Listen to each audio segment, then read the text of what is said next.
बातमी नाशिकमधून आहे। अजित पवार यांना श्रद्धांजली अर्पण करताना नाशिक पोलीस आयुक्तांनी केलेलं भाषण चर्चेत आलंय।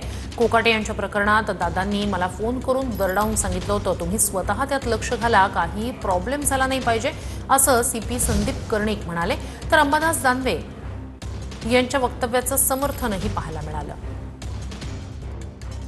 त्यांचे मला फोन यायचे, माणिकरावजी आपण इकडे आहात, काही मागे विषय होता, एकदम त्यांनी दरडावून मला सांगितलं तर तुम्ही स्वतः त्यात बघायचंय, कुठलाही काही प्रॉब्लेम नाही झाला पाहिजे।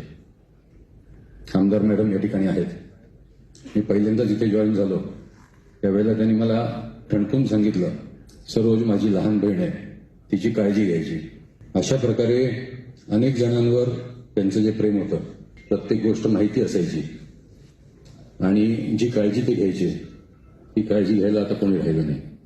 शेवटी आता अजितदादांविषयी काही बोलणं मला असं वाटतं योग्य होणार नाही, मी ते बोलणार पण नाही। शेवटी राजकीय वेगवेगळे विषय असू शकतात, परंतु त्याचं काही राजकारण करण्याची आमची तरी इच्छा नाही। पण संदीप कर्णिक जे बोलले तर आम्ही त्यावेळेस आधीच बोलत होतो की सत्ताधारी पक्ष किंवा सत्ताधारी माणिकराव कोकाटे यांना वाचवण्याचा आटोकाट प्रयत्न करत होते आणि हे मला असं वाटतं हे संदीप कर्णिकांच्या तोंडून आलं। तसं संदीप कर्णिक आताच्या घडीला